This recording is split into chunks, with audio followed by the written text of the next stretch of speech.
Why you didn't give up? Being a woman, an expat with kids, okay, you be more vulnerable. I also built up my own institute. You have 3 streams of income. One is your travel agency, another one UBM, and now personal brand, which is Bruna. What range you are at the moment? We called 6 and 7, so 7 digits in one day.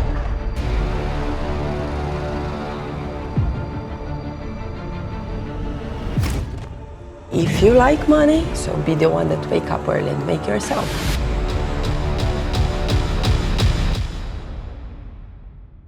Hello, please give it out who you are, what do you do for a living, why we are interviewing you today. So I'm Bruna Meyer, Brazilian, living in Malta over 10 years. I work with tourism, which I bring South Americans here in Malta. Why specifically this region? Or you are working with globally with everyone who is approaching to you, who is reaching out to you? Actually, I work with other markets, but my main focus marketing right now is to open the country with South Americans or the Portuguese speakers actually. How long you are here, you said? Over 13, 14 years. 13, 14 years, you're in Malta. Wow, why Malta? Like, what grabbed your attention? You chose, okay, the time to go to Malta. Safest lifestyle. It's a tiny country, but big in history and culture, you know, concerns with the family. So that brings me here. I just want to ask why we are here in a hotel. Because I do work with this hotel, and actually it's one of the first in the COVID times that I could actually work, you know, that trust and believe in the job and never let me down. So that's why I chose here. It's one of my greatest partners. Also, I have my rebranding, so which is like changing from Bruna as a person, which is not an influence, but it becomes an influence, bring people to Malta in a certain way. Then I have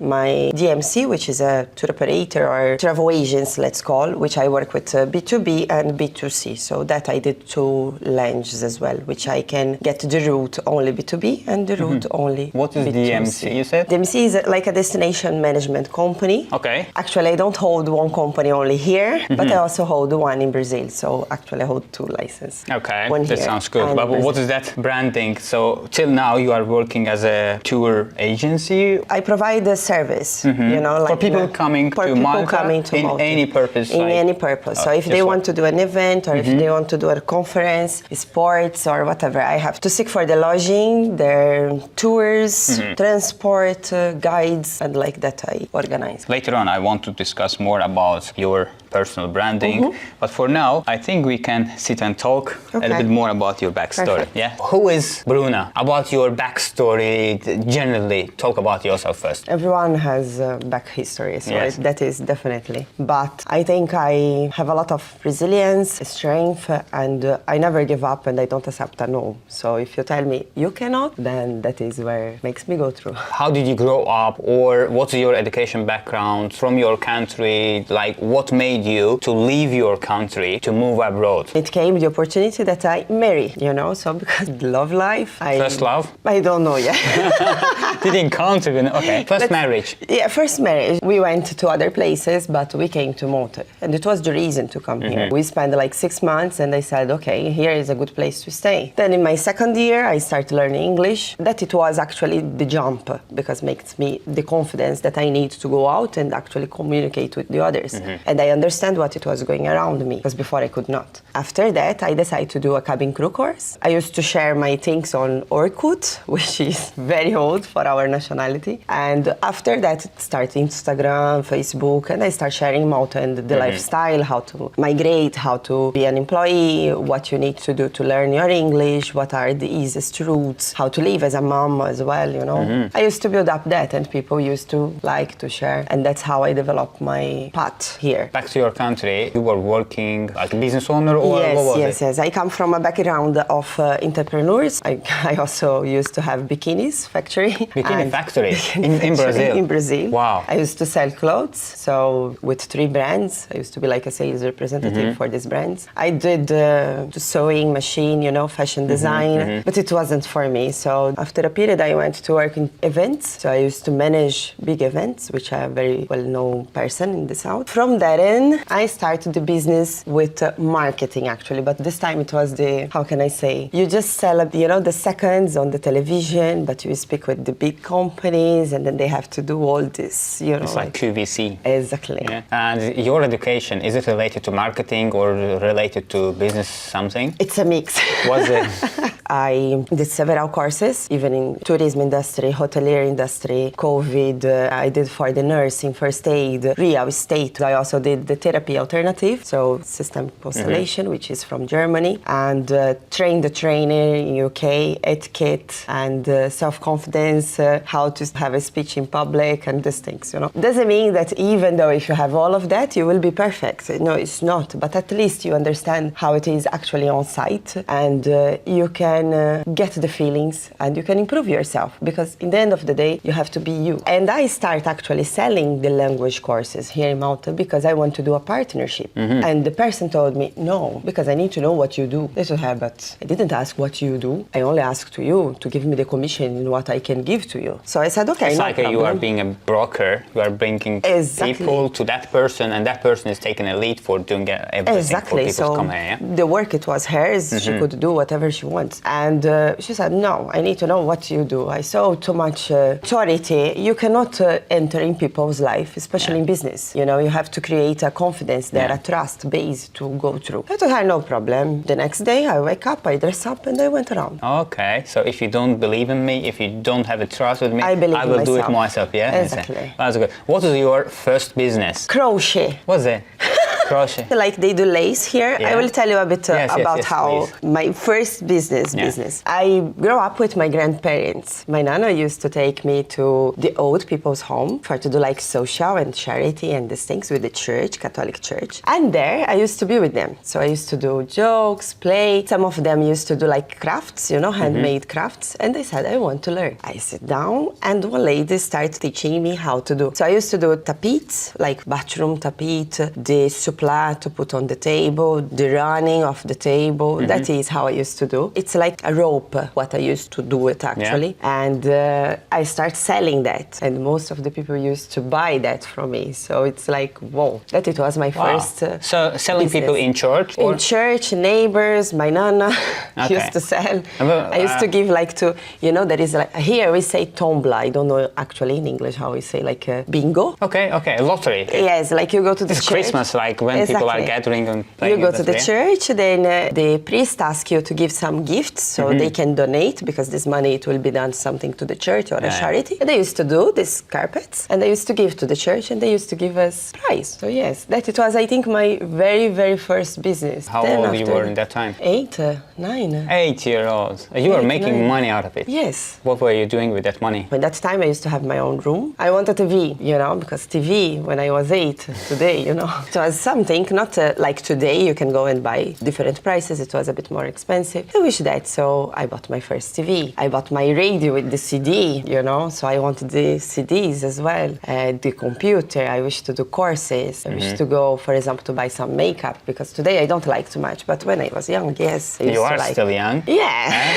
Well, what are you talking about? So this mindset is coming from your childhood, like you have to make money, you have to buy and sell something. Yeah. My grandparents are the roots of the war. Not actually the war, I don't say that, but it's from the Prussia in Europe. So they come with the mentality when they migrate to the south of Brazil. They didn't have even what to eat. They didn't have nothing with them, not even a house or property or whatever. They have a piece of land in the south, which they have to sow, and from that they have to eat. So my nana, she grew in that stage. So today I can understand. When I used to be young, I couldn't. I remember that she used to tell me, if you like money, so be the one that wake up early and make yourself. Not that you don't need to be submissive, but you are there to make him to grow. So it doesn't matter. Even today, if you are with a gardener, he can be with you the president. But you can get a president and put him as a gardener. So you have to be a good woman. A woman can make you a millionaire if you are a billionaire. Exactly. You mean?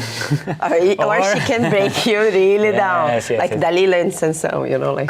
Got it. So the woman power. When you moved to Malta, you were with your family, and what challenges you have faced early in your immigration life? I think it's not what I had faced. I see that most of them face even today date. The thing is, when I arrived arrived, it was a bit different. I don't have a lot of from my nationality, the country. It was for a specific niche of work, so I used to be a housewife actually in those times. My daughter used to be intolerant lactose, she used to have allergies from food, and I did not speak English. And when I arrived, we also have to change the wage. It was very drastic change. If there we used to receive in Brazil, let's put 10K, 1,000 euros monthly, here we came for 1.5 monthly. The house, it wasn't so good. I used to have her as a baby, and I remember that from the sofa used to come worms out. Whoa. But it's fine. I was grateful for what I have in that time, because for me it was a period of change. So it was not forever there. We started building up our life. The company which we was in that time, he appreciated as well. So the renewal of the contract, the support of some families that you have or friends around you, that is very important to you when you are passing through a rough moment. 4 or 5 months after, we was just in a party talking, and I just expressed myself that I was unhappy because, you know, the house, it wasn't so good. I was in a very box with my child. They wish to have something a bit better, you know. In the end of the day, there is many types of immigration. There is the one that you are invited to be an employee of this company, so you are chosen to be there. There is the ones that gives up of everything and comes here. As and a refugee or asylum as a refugee, seeker, yes. So you have different stages. When it turns the next year, I have my new flat. I have everything in place. So I was much more happy for sure. That makes me to see in a different way. Like, yes, everywhere you will find good and bad people, leaders and bosses. For starting your own business, you already settled in Malta, so you are feeling that this is home, you are calling, and later stage you decided to start your own company. What challenges you have had in that time for starting your first company in Europe, being as an immigrant, and then you decided to start your own company because there are a lot of people also doing the same business and you are just jumping to their business. Maybe it can be disruptive for them. How it happened to you? I always start business in a very startup mind.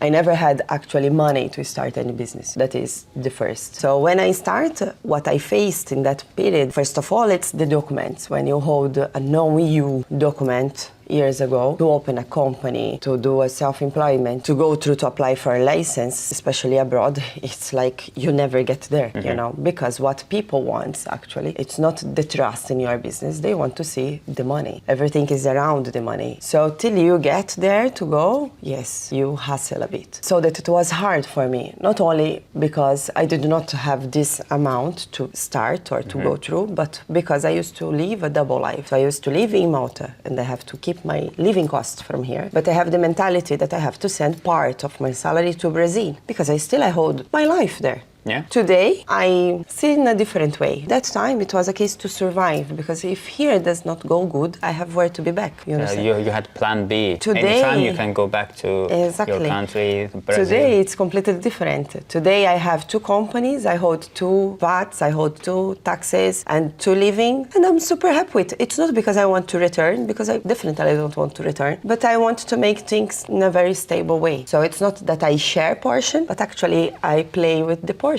Because this company sustains this company and this company sustains this company. That's how I do the work, and everything for me is an opportunity. So it's good that you are starting your own business, and at the same time you talk about some personal life. What did you give up for starting your several businesses in Malta? How it happens, like your own life, personal life, and at the same time your business, how you are balancing it? Yeah, when I restart my life from my divorce, that I saw myself in nothing.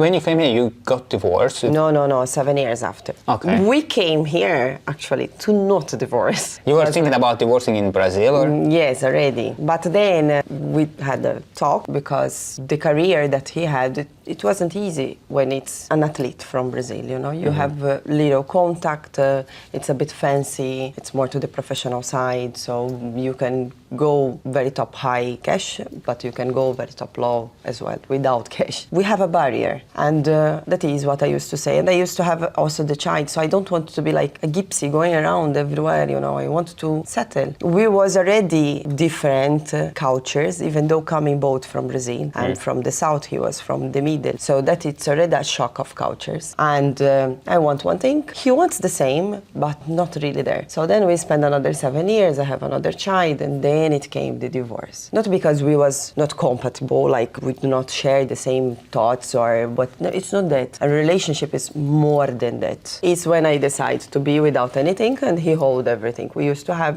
3 agents in this time. What do you mean he holds everything? Like you build up the house, businesses and house, car, whatever it was left to him. And I only want the sole and care custody of my children. That is what I wanted. I said, okay, now I will manage to be actually alone. And plus that relationship, it was also good because being a woman, an expat with kids, okay, you be more vulnerable. So being more vulnerable, sometimes... Vulnerable for what? For everything. So you accept what you want, what you don't want actually, to work because you need the money. I'm not speaking double sense, but really if you have a position that you can work like a management, but you don't find the management right now, but you need to survive, so you will look for a sales in a shop, for example. You are vulnerable because you need to feel secure. You have kids to take care of, sometimes you need to have a shoulder. More powerful that you are, more strong that you are, even though if you don't show, of course you have feelings. Then it came COVID. In the COVID time,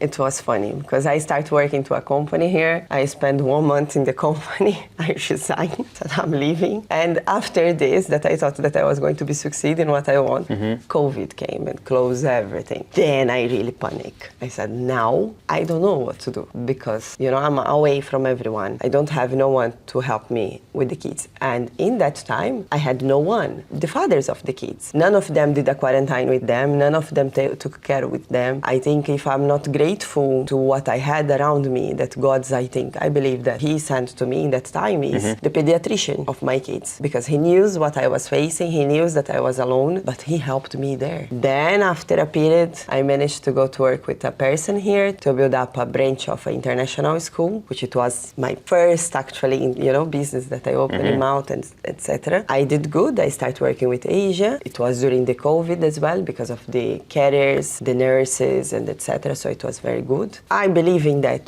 because today we are 2024. No one wants to be a slave anymore. Everyone wants their own right. And if you want to be right, you have to give this as well, Many things. And I was the only foreigner also in the company with a leadership, thing. I said no. I called my parents in Brazil and they said, listen, I'm going to get bikinis. I have a friend which is a fashion design. I have a factory. We grow up together and they said, I want to sell bikinis this year. So I brought over 16,000 euros bikinis to Malta. Wow, that's good, eh? Because Malta is like more than 9 months, always summer. Exactly. And people need to wear bikini, yeah? And I start selling the bikinis. So it was pumps me up. And of course I had my VAT, everything, sorted. So I used to give receipt and blah. I also built up my own institute, which is further and higher education here in Malta. So with diplomas, professional courses, and etc. And it still exists in Malta? It still exists. It's no longer mine. I sold the business. It was very nice, being an agent, then you be a management, then you be a owner of a place like that. It's really amazing. Huh? In the beginning of our interview, you said that you are launching your new brand, which is personal brand about yourself. Can you give a little bit about that personal brand and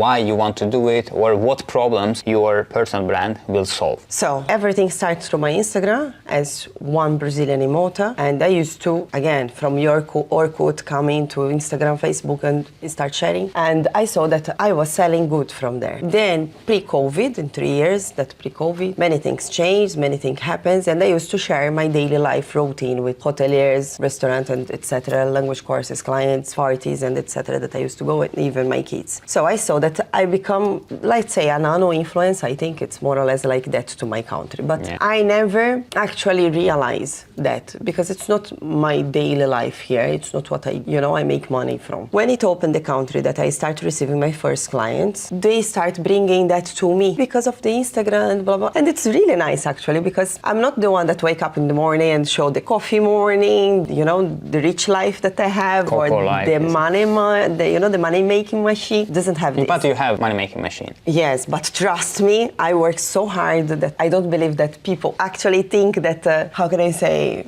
she is like bluffing, would not support what I do daily. And I went to, if you are a coach, and I started there, and we started talking, speaking, and blah. And she told me, because you have to do your dream till when you are speak to you when you are 50. And I don't have that. She told me, how? I said, I don't know. I'm in a period of my life that I don't know what to do. I don't know if I return, if I stay. She said, okay, so we will do this, and that. And okay. We started the mind master of my branding product, which I used to work, what I used to be. She told me, yes, but you are here. I said, yes, I know that I am there, but I don't want to hustle as well. She told me, but you're good for it. I said, okay, but I have this, and this is I'm doing, so I don't need to do all of that. So let's organize. Okay, so I took my persona, which is me, so I don't need to actually be somewhere else. For example, let me explain in a deep sense. Being a Brazilian, I'm very bubbly, I'm very welcome, I'm very laughing, I like to hug, I'm very gentle as well. Does not mean that I'm fancy with someone. Does not mean that I'm doing something wrong. It's me, it's my characteristic, it's my culture, it's from where I come from. We are a warm people. We like the hug, we like the kiss. We are not cold persons. But here you cannot have that, because then they look at you in a different way. Really? Really? In Malta it doesn't work? Really?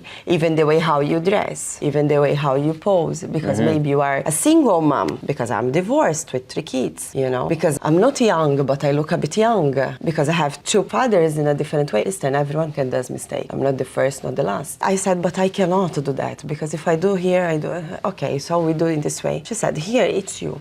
So you can be you, in your way, and etc. Then you have the corporative side, which is the company. The company is a team, which it will use you in the same way, but it's a company, so it's speaking a different way. And then you have B2C, direct to customers. That is easier, because then you create a relationship with the client as well. So it's easier also to get what their needs is. So I split in 3. Right now I have the travel agents being done. Then I have the customers, the UBM study Malta working, but through me. And me, Bruna, myself, I will be using that. My image is like, for example, the hotel that we are. If we want to collab, yes, Bruna can collab with the hotel, But actually, I introduce the hotel to my clients in my company, so it's take and go. The influencer side, it's for that sense. It's not everything that I will accept. For example, I already, 2 years ago, I had an invitation to do lingeries. And I said, no, I will not do lingerie. Why? I can't. No, it's not my niche. What do I will do with lingeries, No. If there is something which is related to a woman or a couple or a family that I can introduce a nice place, yes, I will do. Okay. Because it's nice experience. But you need to brief, because I will not be comfortable as well to do certain things. And right now, I'm seeing that I'm getting the results of that, because I'm receiving some invitations to do. From Bruna personal brand. From Bruna personal branding. Okay. And I'm still about to launch the rebranding and all the service that I will provide in that, like the mentorship, the coaching, the events, the workshops, the speakers that we are going to do the speech. But it's there till the end of the year. It will be. Again, I'm not in a hurry. In general, I would say that you have 3 streams of income. One is your travel agency, another one UBM, and now personal brand, which is Bruna, and which is doing B2B, only for the companies, and how to collaborate and how to use their service for your own 2 other streams, yes?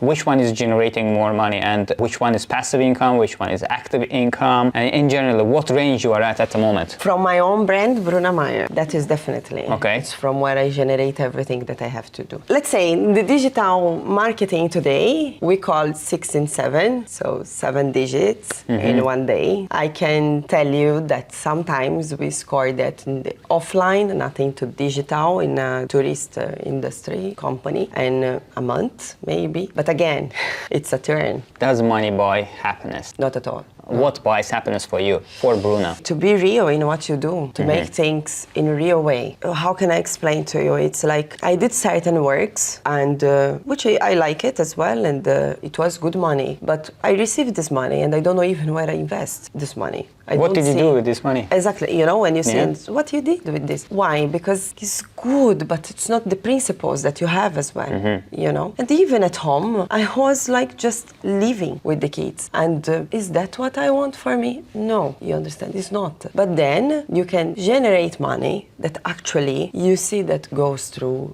You know, you invest in this, or you see these things. You keep growing. It's not just, you know, you build up the future of your kids, your family. And another thing, which is very important. Yes, you cannot buy the happiness, not even your health. So sometimes I work so hard that even is a luxury to be sick, you know. So exactly, so it's take and go. It's forever. No, it's a period, it's a cycle. You do, then you don't do. You do, then you don't do. I just want to ask one question. You passed all these hurdles and everything. Why you didn't give up? This is important because otherwise people will do something bad to their own health and own personality. But why you didn't give up? I believe because I have my kids today, so they push me for it. I don't know how to see myself if I don't have them, but actually they are my main goal today. So my responsibility, the love of my life, again, my breath, so my heart out of my body. That is what actually motivates me, the responsibility to make it through. There is days that I want to give up, but what motivates you to continue, to keep going, to grow, or to make another company, to grow also, to invest, to diversify? You want to grow, you want more, you want to reach more, and then people say you cannot. Then I go like, why? And they say, okay, so let's see what is the reason that I cannot. Why I cannot? Why it's so hard to be there? Why you say no to me? This is because you want to experience it and to gain confidence, not because of proving someone is wrong, just proving on yourself. Honestly, the persons who said no to me, I don't even return back to them. It's okay. You don't want it, it's fine. I keep moving. And there is persons that never said no, but never also believe or, you know, show that appreciation. And it's okay. I invited to be with me. It's not the time. It's fine. It's okay. I will do it then. For people in their early age, they want to immigrate to another country. They want to grow. They want to start even agency, like tourism agency or in any institution, what you did. What advice you would give to them and how they can do it? What steps they have to follow? For me, what I see is that you have to see yourself first there where you want to. You do a co-creation, like you plan, even though if you get a piece of paper and you put where you are, where you want to be, your dreams and etc. And starting tracing that. When I actually did that, start doing that, I see that things go much better and you know the routes that you have to take. Then it's an option of a choice. So you don't need to have 40s, 50s or 18, 15 to start something.